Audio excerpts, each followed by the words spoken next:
Pemirsa, pada episode lalu dikisahkan kekecewaan dan kemarahan Koas Nia berdampak pada tugasnya di rumah sakit. Koas Nia menjadi ceroboh dan tidak acuh sehingga hampir membuat pasien meninggal. Sikapnya ini mendapat teguran keras dari Dokter Ayu. Usus buntunya pecah, anak itu bisa saja kehilangan nyawa. Hari menyadari bahwa kecerobohan Nia disebabkan kekecewaan Nia pada dia. Dan kekecewaan Nia semakin mendalam ketika tanpa sengaja Nia kembali memergoki Hari dan Rizka di kantin rumah sakit. Dokter Kemal, kerabat kerja Dokter Ayu yang bertugas di Ambon, datang memberi tanda mata berupa kalung mutiara dari Ambon sebagai wujud perhatiannya pada Dokter Ayu. Dokter Farid, pacar Dokter Ayu, mencoba membujuk Dokter Ayu untuk bekerja di rumah sakitnya. Tapi Dokter Ayu menolak karena perbedaan prinsip mereka. Membutuhkan dokter yang high profile, yang hanya memikirkan high profit seperti kamu. Dokter Ayu mendapat masalah besar akibat gagal mengoperasi pasien jantung yang dibawa ke rumah sakit dalam keadaan gawat. Sementara dia hanya mendapat izin lisan dari Pak Singgi suami pasien yang waktu itu berada di luar kota. Kamu yang membunuh istri saya. Brengsek! Pembunuh kamu! Rumah sakit brengsek! Nyonya Maya Hasan, istri salah satu pemegang saham rumah sakit yang tidak menyukai Dokter Ayu, senang ketika membaca koran pagi yang memuat berita buruk tentang Dokter Ayu yang dituduh melanggar kode etik karena mengoperasi pasien tanpa izin keluarga pasien dan pasiennya meninggal. Lalu suami pasien menuntut Dokter Ayu. Akibatnya, Dokter Ayu disidang oleh Dewan Komisaris dan Dewan Direksi Rumah Sakit dan terancam dipecat serta karirnya bisa hancur. Nah pemirsa, akan hancurkah karir Ayu sebagai dokter? Dan bagaimana kelanjutan hubungan Nia dan Hari? Mari kita ikuti episode berikut ini. Anda tidak melakukan hal-hal yang tidak seharusnya Anda lakukan. Dalam kondisi yang sangat darurat, tindakan Anda yang didorong oleh rasa kemanusiaan yang sangat mendalam, sangat kami hargai dan sangat dibenarkan.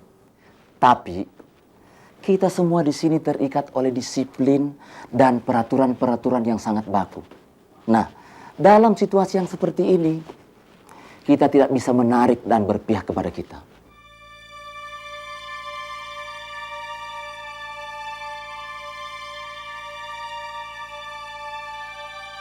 Walaupun kami semua berkeyakinan dan secara pribadi berpihak kepada Anda atas dedikasi Anda dan pernyataan Anda dengan jujur, tapi demi kelancaran, demi kelangsungan hidup rumah sakit ini, maka dengan ini kami memutuskan bahwa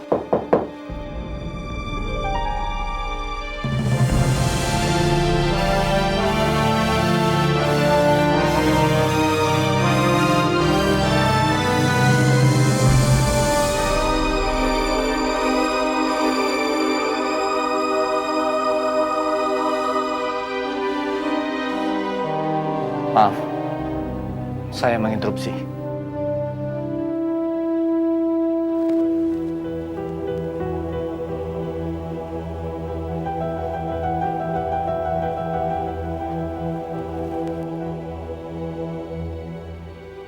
Maafkan saya atas keegoisan saya.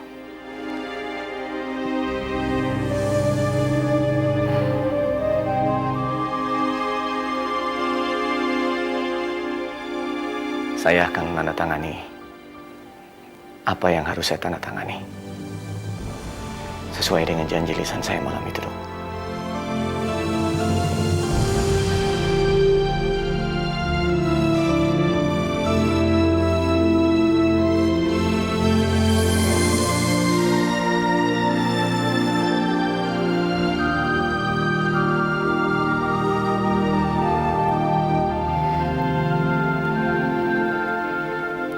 Kehilangan seorang istri bagi saya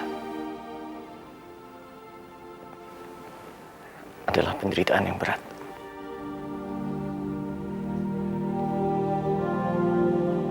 Tapi saya tidak mau memperberat penderitaan itu dan kehilangan rasa kemanusiaan saya.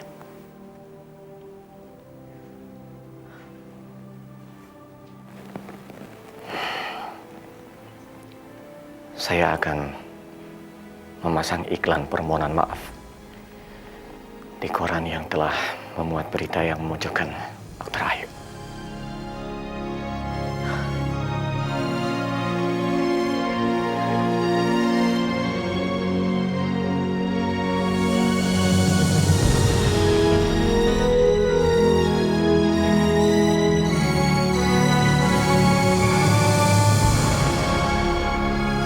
Terima kasih, Pak Singgi. Terima kasih.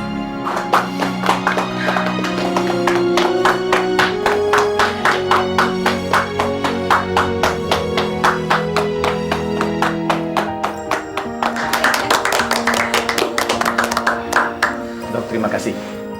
Karena dokter telah menggugah kesadaran saya yang sempat terlena karena kesedihan. Ya, itu sudah tugas saya. Kasih, Dok. Saya permisi, Dok. Mari. Terima kasih atas dukungan kalian semua, Koas. Sama-sama, Dok. Biasih. Ya, sama-sama. Sekarang kalian bisa kembali ke tugas kalian masing-masing. Baik, Dok. Permisi, Dok. Dok.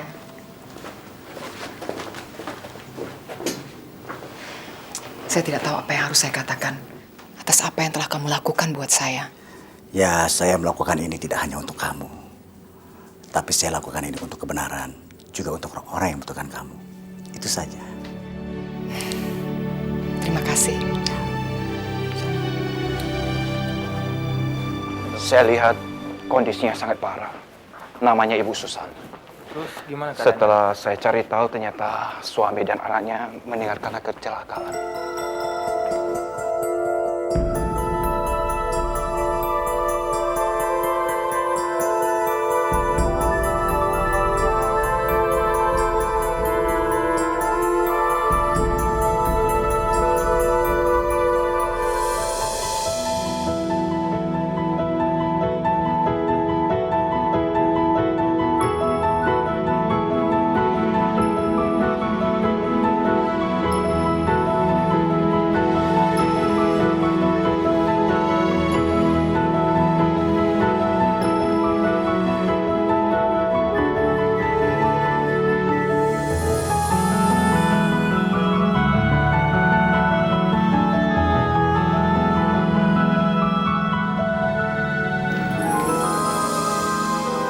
Mama.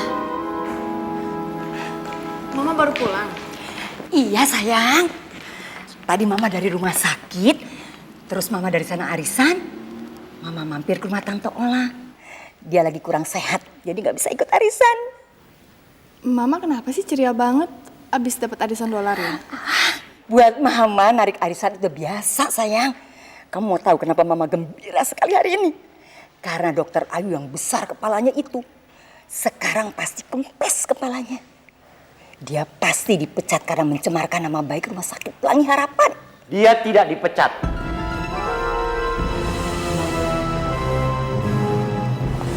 Justru mama yang mencemarkan nama baik rumah sakit. Sebagai istri presiden komisaris, kamu ikut campur terlalu jauh dan memvonis bahkan menista dokter yang tidak bersalah.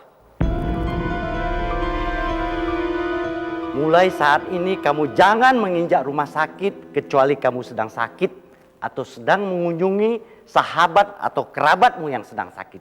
Atau kalau kamu diundang. Loh, kenapa? Mama ini kan istri papa, istri pemegang saham terbesar. Itu tidak memberi kamu hak untuk ikut campur dalam urusan rumah sakit. Apalagi membuat heboh dan antipati.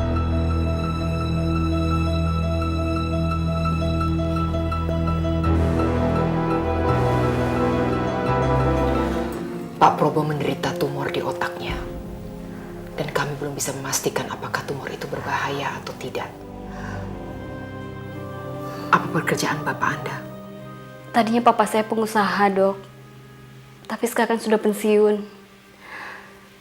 Perusahaannya sudah papa berikan kepada kedua kakak saya.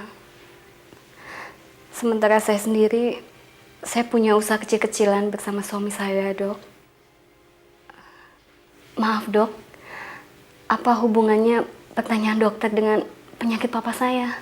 Beliau harus segera dioperasi sebelum tumornya semakin membesar dan menekan otaknya. Dan biayanya tidak sedikit.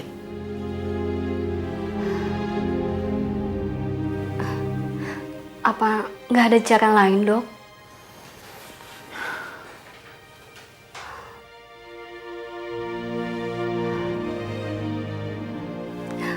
Saya rasa dengan dukungan kakak-kakak saya, masalah biaya nggak jadi masalah, Dok. Boleh saya minta rincian kasarnya, Dok? Supaya saya bisa membicarakannya dengan suami dan kakak-kakak saya.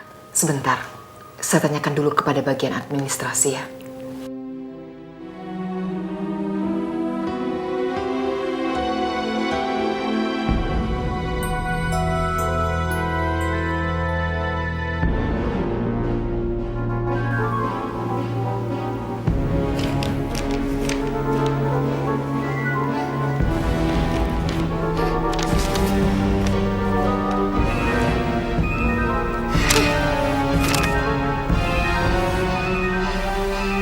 Apa dokter nggak salah tulis?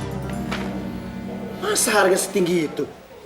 Memang segitu kok, Mas. Apa tidak bisa disembuhkan tanpa harus operasi? Cuma itu jalan satu-satunya. Berat. Ini berat. Bukan cuma berat, tapi kita tidak mungkin bisa membiayai semua operasi papa. Ya, begitu habis biaya operasi papi dan biaya perawatan selanjutnya, kita semua pasti jadi gembel dan bangkrut. Saya betul-betul kecewa. Demi Tuhan saya kecewa melihat sikap Mas Doni dan Mas Ongki. Mas, Papa membesarkan kita itu dengan penuh kasih sayang. Malah dia tidak menikah lagi setelah Mama meninggal. Dia mewariskan semua perusahaannya, bahkan sebagian besar hartanya kepada Mas berdua. Tapi papa mendapat dana pensiun setiap bulan dari kami. Dan itu cukup untuk kehidupan. Andaikan dia tidak kalian bebani. Maaf ya, Mas. Sejak awal saya bilang sama Fitri untuk tidak menyentuh barang-barang milik Papa. Dan sejak awal saya bilang sama dia, jangan sekali-sekali menuntut sepeser pun harta milik Papa. Jadi sikap Mas tadi membuat saya tersinggung. Tidak menuntut 1 sen pun. Lalu rumah yang kalian tempati sekarang, kamu dapat dari mana? Hah? Dari warisan orang tua kamu? Ya, dari mana? Kami menerima rumah ini bukan karena menuntut, tapi Papa yang memaksa. Itu pun gak sebanding dengan apa yang Papa berikan kepada suami Mbak. Jangan sok suci kamu. Bukannya kalian yang memaksa Papa untuk meninggalkan rumah Jompo dan ikut dengan kalian itu untuk apa? Hah? Bukannya supaya kalian bisa menikmati hasil pensiun Papa yang diberikan Mas Doni sama Mas Ongki? Kami meminta Papa untuk tinggal di sini karena kami nggak tega melihat Papa tinggal di rumah Jompo sementara Mas berdua hidup mewah. Bukan karena kami ingin hartanya. Lalu dikemanakan saja uang Papa? Dia selalu mensedekahkan uangnya ke panti asuhan. Mas bisa cek sendiri. Sekarang, kalau Mas semua tidak mau membantu, silahkan.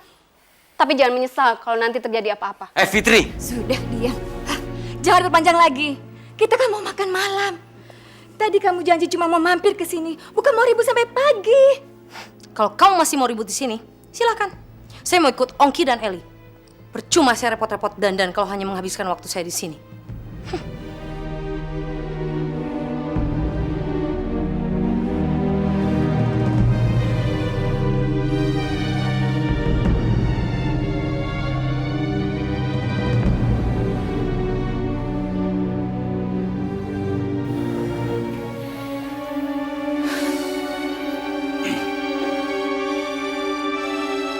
Karena Papa tinggal di sini sejak dia sehat.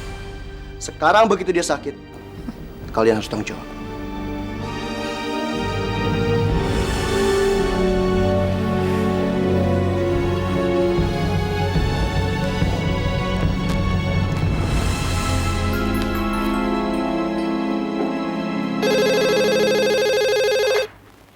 Selamat pagi, Dokter Ayu di sini. Saya Sultan, Dok. Oh, Pak Sultan, bagaimana kabarnya, Pak? Saya baik-baik saja. Saya sekarang ada di Seoul Elite Marbella. Saya tidak berani pergi terlalu jauh, Dok. Melihat kondisi Herda yang begitu mengkhawatirkan. Dia kelihatan begitu lemah sekali. Sekarang malah dia tidak sanggup turun dari tempat tidur. Mungkin terlalu lelah, Pak. Menurut Bu Herda bagaimana? Dia bilang dia cuma capek saja, Dok. Tapi kelihatannya dia bahagia. Justru suasana seperti inilah yang membuat saya semakin curiga. Khawatir kalau dia hanya berpura-pura. Biar saya tidak sedih, Dok. Tidak mungkin, Dok. Tidak mungkin dia tidak tahu bahwa... Maaf, Dok. Maaf kalau saya menjadi cengeng seperti ini. Gak apa-apa, Pak Sultan. Air mata kadang-kadang diperlukan untuk melarutkan rasa duka. Nanti kalau Bu Herda sudah kuat, tolong segera dibawa ke rumah sakit terdekat ya, Pak. Saya sudah bilang begitu, Dok. Tapi dia menolak. Dia selalu bilang kalau dia tidak apa-apa. Pak Sultan harus berusaha membujuknya supaya Bu Herda mau ke rumah sakit. Iya, Dok. Dan jangan lupa ya Pak Sultan, suruh Bu Herda untuk meminum obat saya secara teratur. Iya, Dok. Terima kasih. Selamat pagi, Dok. Selamat pagi. Salam saya buat Bu Herda.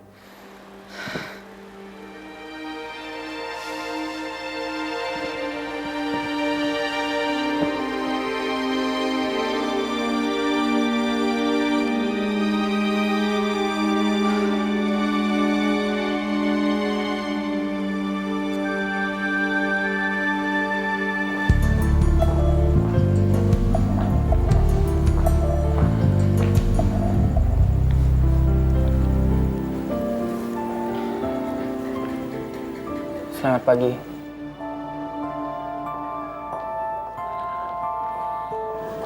Selamat pagi.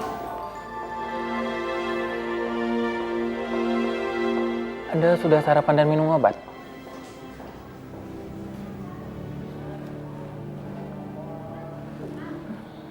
Ini ada berita yang meralat tentang berita kemarin, serta penjelasan dari suami almarhumah Ibu Purwati Singgi. Anda mau baca?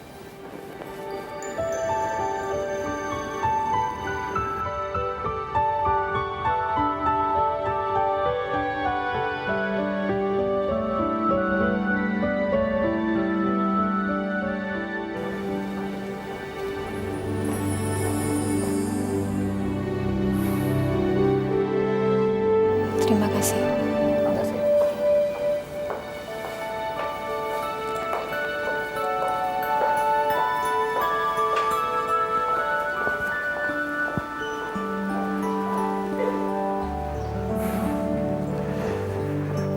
Selamat pagi, Dok. Selamat pagi.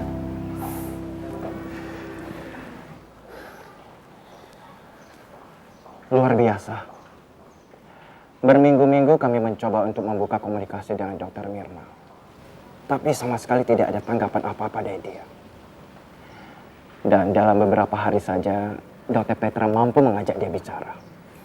Saya kagum sama dokter.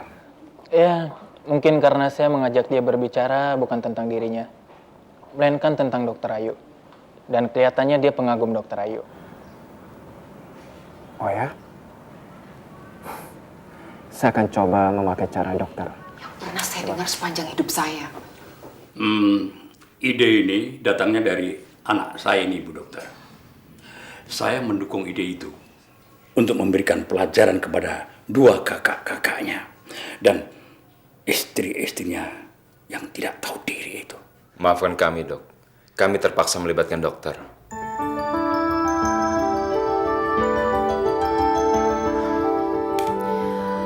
Permintaan ini sebenarnya menyimpang dari tugas saya sebagai dokter. Ini ada kaitannya dengan biaya operasi Papa, Dok. Tanpa dukungan kakak-kakak saya, kami nggak mampu untuk membiayai operasi Papa, Dok. Ya, Bu Dokter. Ini semacam pengobatan untuk anak saya yang doraka itu. Pengobatan mental.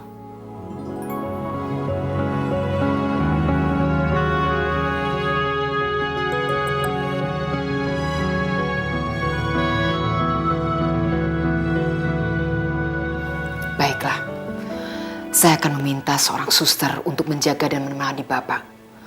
Dan menyuruh 2 orang tukang kebun untuk membantu pelaksanaan rencana Bapak. Terima kasih, Bu Dokter. Sama-sama. Terima kasih, Dok. Terima kasih, Dok. Sama-sama. Minta orange juice 2, spaghetti 1. Saya tenderloin sama fried punch ya. Dengan chicken stick ya?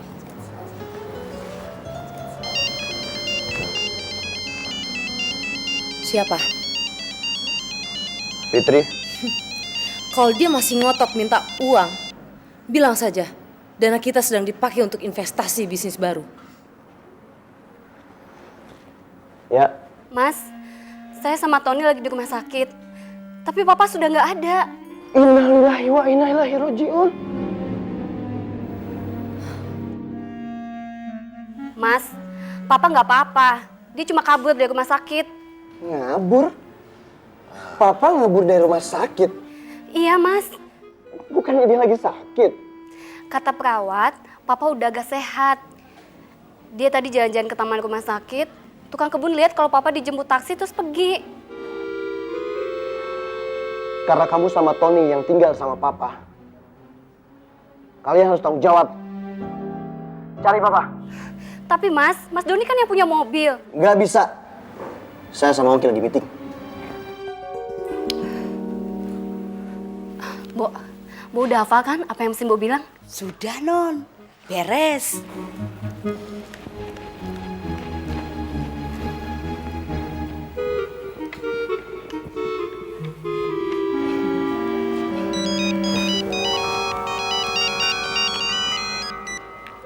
Ya.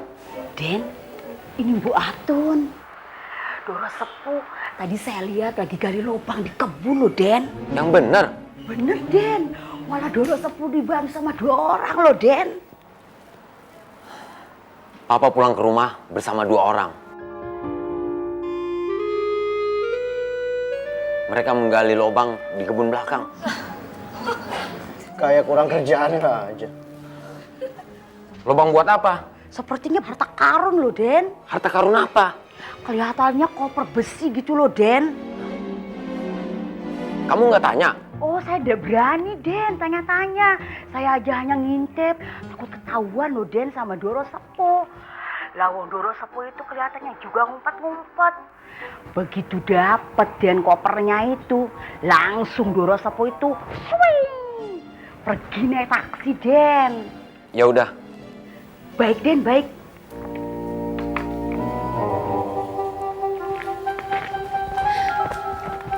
Hebat kamu, Bo. Belajar di mana acting begitu? Itu loh, Non. Di sinetron, di RCTI. Mau di setelin loh? Enggak usah. Udah mau ke belakang aja. Kelihatannya papa kalian itu tidak selugu yang kalian lihat. Dia udah ngumpetin emas dan berlian yang sudah pasti lebih tinggi nilainya daripada yang dia kasih ke kita. Dan si Tony pasti tahu soal harta itu. Buktinya, dia tenang-tenang aja dapat rumah tua waktu kita mendapatkan perusahaan. Maka dari itu dia mau ngurusin papa.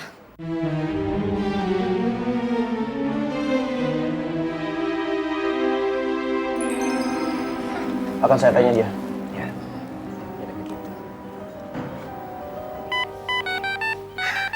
Dari Doni, Pak. Iya, Mas. Ada kabar dari Papa? Fit, kamu pernah tahu nggak? Papa pernah menyembunyikan sebuah koper besi di dalam tanah di belakang rumah kalian. Pernah, Mas.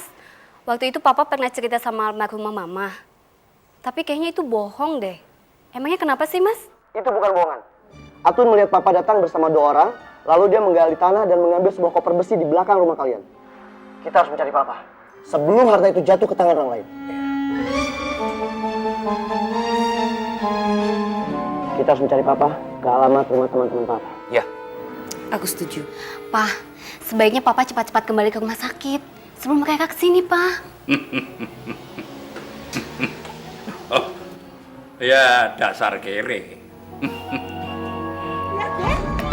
Den, mana? Tuh, Den, tuh. Yang digali sama Doro Sepuh ini. Ya, Den, tuh, Den. Ya, Non. Tuh. Ini dia yang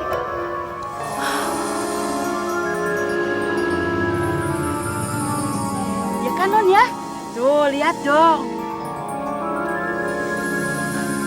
Kira-kira sebesar apa koper yang digali Papa di belakang rumah? Lumayan juga loh, Den. Sebesar ini loh. Sebesar, ya segini loh besarnya. Terus menurut pendapat Mbak, Berat nggak kopernya? Berat, Non. Lawang diangkat sama 2 orang aja, susah sekali. Ya udah, Mbok. Terus di belakang lagi aja kerjanya. Oh, baik, Den. Den, perlu informasi lagi nggak? Enggak. Oke deh. Itu pasti isinya duit. Duit tuh, Pak. Nggak mungkin. Kalau bisa itu duit pasti, Pak. Kalau duit disimpan lama di dalam tanah, pasti sudah dimakan rayap. Bisa jadi. Pasti emas batangan, ya. Bisa jadi itu emas berlian. Ya. Ya, bisa jadi perhiasan. Kita harus lapor polisi. Kita harus bilang Papa diculik. Biar polisi mau nyari. Gimana? Oke, setuju. Tunggu. Di rumah sakit. Halo? Iya, Dok? Dari dokter Ayu.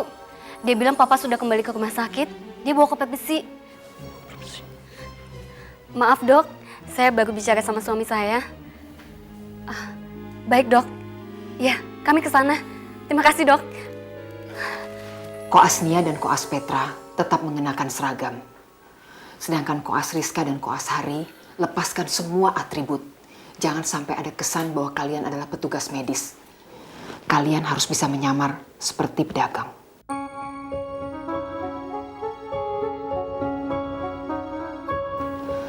Saya jelaskan. Ini adalah tugas khusus yang tidak ada dalam textbook maupun pernah kalian dapatkan di bangku kuliah. Tugas ini menyangkut tugas kemanusiaan yang menyangkut seorang pasien. Saya akan jelaskan skenarionya. Tolong diingat baik-baik. Bi Asi juga ya, tolong diingat. Maaf ya, Dok. Ini ngerepotin aja emang. Maaf ya, Dok. Tapi saya sih siap bener. Ready saya sih.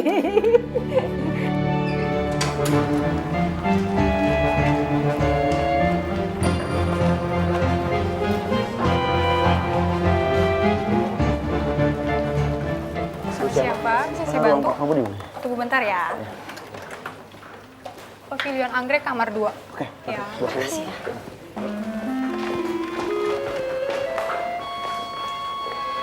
Mereka sudah datang.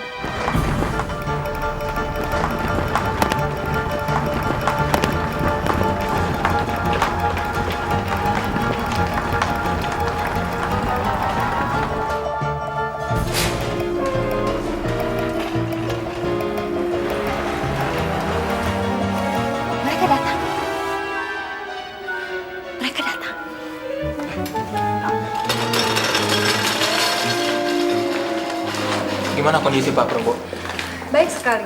Apalagi ditambah dengan kegiatan dia menawarkan perhiasan yang 1 koper penuh itu membuat dia jadi lebih bugar.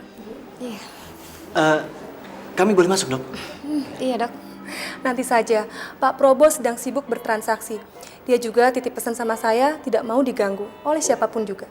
Jadi kalau yang ini satu setnya berapa, Pak? Hanya 3 miliar saja.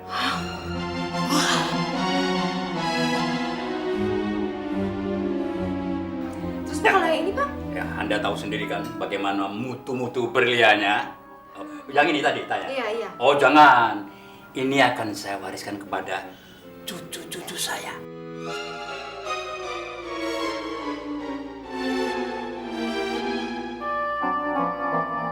Kalau yang ini, Pak? Oh, jangan, Ceng, jangan. Ini tidak saya jual. Yang saya jual ini karena untuk biaya operasi saya. Gimana kalau yang ini saja, Pak? Saya suka sekali desainnya. Oh, suka desainnya? Oh, jangan. Berlian ini khusus saya simpan untuk menantu tertua saya. Ini saya sengaja belum bilang sama dia. Karena saya tidak mau dia pura-pura sayang kepada saya hanya karena berlian. Saya pengen cinta yang tulus.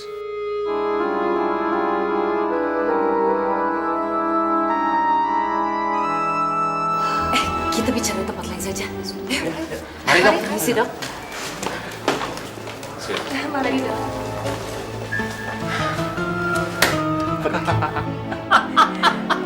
Kita semua harus sepakat untuk pura-pura tidak tahu tentang koper besi dan isinya itu. Dan bahwa Papa sudah menghilang dari rumah sakit. Ya, sekarang kita anggap pembicaraan tentang koper dan isinya sudah selesai. Sekarang bagaimana tentang permasalahan kita? Soal biaya operasi Papa.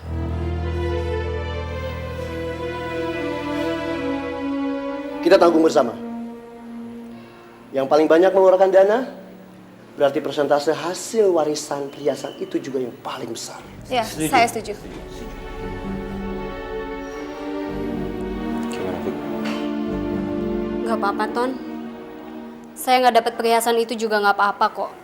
Kalian tidak perlu khawatir soal dana itu. Biar Doni sama Ongki saja. Tapi kalian harus ingat, kalian betul-betul tidak boleh menyentuh perhiasan-perhiasan itu.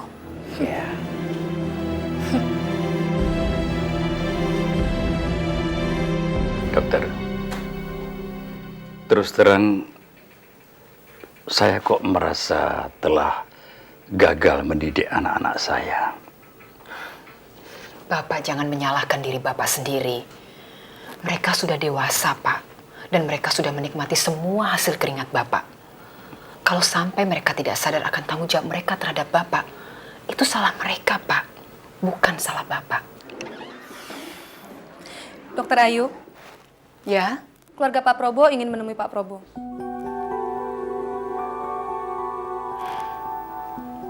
Persilakan mereka untuk masuk. Silakan masuk.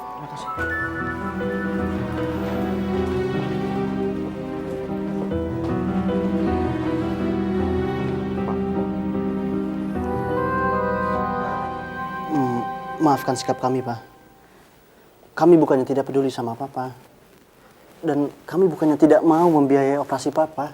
Iya, Pak. Tapi kebetulan saat ini kami sedang sibuk dengan proyek baru, Pak. Iya, Pak. Ya, selain itu juga informasi dari Fitri kurang jelas, Pak. Iya.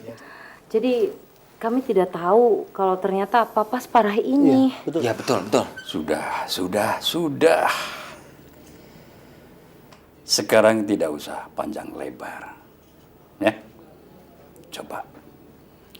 Papa mau tanya. Di antara kalian ini, siapa yang akan membiayai operasi Papa?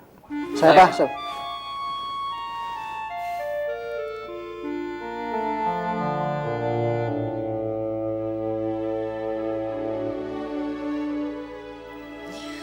Kelihatannya masalah tanggung jawab pembayaran sudah beres. Besok tolong Anda bawa uangnya dan selesaikan administrasinya. Supaya Pak Probo bisa segera dioperasi. Sekarang, Pak Probo harus istirahat dulu. Apa kami nggak bisa ngobrol lebih lama dengan Papa, Dok? Pak Probo harus menyimpan tenaga untuk menghadapi operasi. Tadi beliau sudah cukup sibuk menerima tamu. Oke. Kami pamit dulu, Pak. Iya. Semoga cepat sembuh ya, Pak. Kami pamit dulu ya, Pak. Pulang dulu, Pak. Ya. Yuk. Mari, Dok. Ya. Fitri juga pulang ya, Ya, Pak. hati-hati. Ya. Mari, Dok.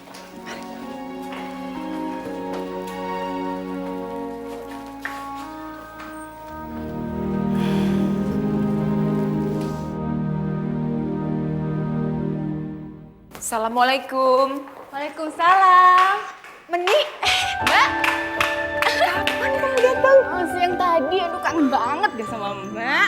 Kamu tuh kalau udah keluar negeri pasti baliknya lama. Apa cowok kamu nggak kesel? Mbak aja yang kakaknya kesel. Dia sih penuh pengertian banget. Pengertian sih pengertian, Neng. Tapi pengertian itu kan ada batasnya. Mending kamu buru-buru nikah. Ibu tadi juga sudah bilang begitu. Tapi dia nggak mau menikah sebelum kamu. Dia bilang dia tidak mau melangkahi kamu yang sudah begitu berjasa menyekolahkan dia. Menikah itu kan kebutuhan individual. Jangan dong kamu kaitkan masa depan kamu dengan masa depan siapapun, termasuk masa depan Mbak.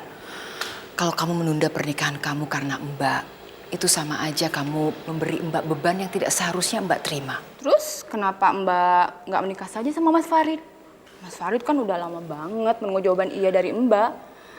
Padahal kan Mbak juga mencintai Mas Farid kan? Prinsip kami masih beda nih. Mbak kan udah janji sama diri Mbak sendiri dan juga almarhum Bapak bahwa Mbak akan mengabdikan diri Mbak untuk menolong orang-orang miskin. Tapi takdir itu kan nggak bisa ditolak, Mbak. Ajal itu kan tidak memilih kelas. Orang kaya aja bisa meninggal kalau memang sudah takdirnya. Mbak tahu meninggal itu memang takdir. Tapi pelayanan kesehatan kan bisa membantu manusia meninggal secara manusiawi. Iya Mbak. Tadi Mas Farid telepon tuh. Barusan juga udah telepon ke HP Mbak. Mbak ganti baju dulu ya. Iya deh. Bu, saya ganti baju dulu. Dia emang selalu gitu. Kita sekarang sudah sepakat untuk memikul secara bersama dan merata biaya pengobatan Papa di rumah sakit. Tapi ingat, itu tidak otomatis kita punya hak yang sama atas perhiasan yang disimpan sama Papa. Loh, kenapa bisa begitu?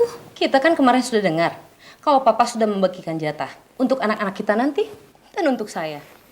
Jadi jatah itu harus dipisah dulu, baru sisanya dibagi rata.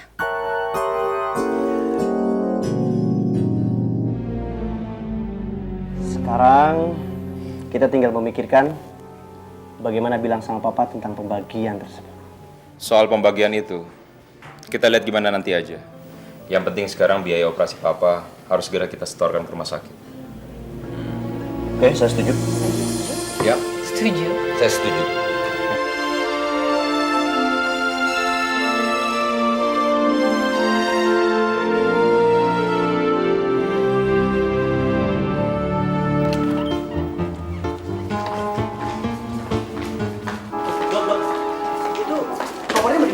Iya dok, ke ruangan dokter Ayu. Mau disimpan di sana biar aman. Kok bisa begitu? Kami keluarganya. Biar kami yang simpan saja ya kopernya. Betul. Maaf Pak, ini perintah dari Pak Prabowo. Saya hanya melaksanakan perintah beliau. Dan saya nggak berhak melanggarnya. Kita kesini kan untuk membayar biaya operasi Papa. Kenapa kita tidak lakukan sekarang aja? Baru membahas yang lain. Ya udah yuk.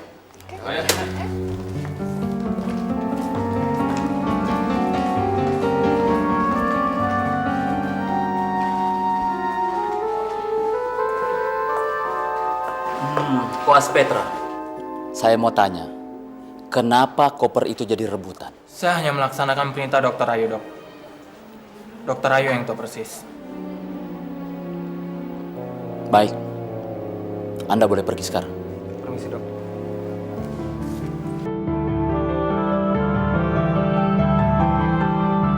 Ini memang tidak ada dalam peraturan, Pak. Tapi demi keselamatan pasien dan atas permintaan salah satu dari 3 menantunya dan salah satu dari 3 anaknya yang masih punya rasa kemanusiaan, saya jadi terpaksa melibatkan diri dalam sandiwara ini. Dokter Ayu, saya tidak ingin hal-hal seperti ini terjadi di rumah sakit ini lagi. Menurut pertimbangan Bapak, apakah seorang ayah seperti Pak Probo yang sudah membesarkan dan memberikan semua kepada anak-anaknya tidak punya hak untuk hidup?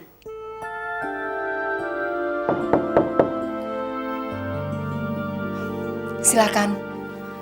Selamat pagi dok. Pagi dok. Selamat pagi. Kami sudah menyetorkan biaya operasi Papa, dok. Betul dok. Tadi kami sudah sampaikan langsung pada papa kami kalau soal keuangan itu sudah beres semua dok. Dan Papa bahagia sekali melihat anak-anaknya menyayangi beliau.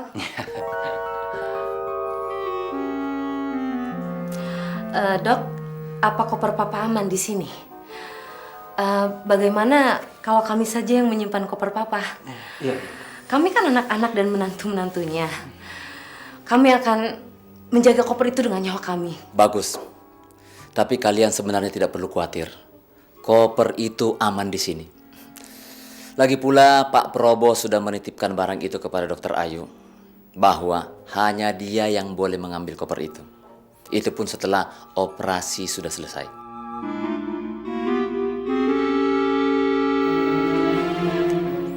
Bukan begitu Dokter Ayu? Betul, betul dok.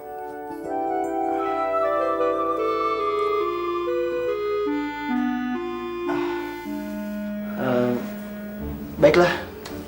Terima kasih, Dok. Kami permisi dulu. Mari.